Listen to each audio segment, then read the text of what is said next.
দেখুন উঠতে গিয়ে কিন্তু থকে যাবেন আপনারা, এটুকু বলতে পারি, এতটাই সিঁড়ি। সো খুবই সুন্দর কিন্তু, দেখুন কত বড় বুদ্ধের মূর্তি, বাপরে, দেখছেন?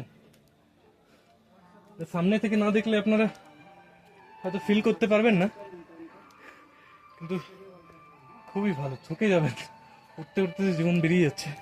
যাই হোক, আপনারা দেখুন আমার এই ভিডিওতে, খুবই ইউনিক প্লেস। এটা দেখতে গেলে আপনাদেরকে আসতে হবে এখানে গ্লাস ব্রিজ বা স্কাই ওয়াক, এখানে এসে দেখতে পারেন। इतना ऊपर ऊपर क्यों बनाते हैं यार, नीचे यार बनाना चाहिए।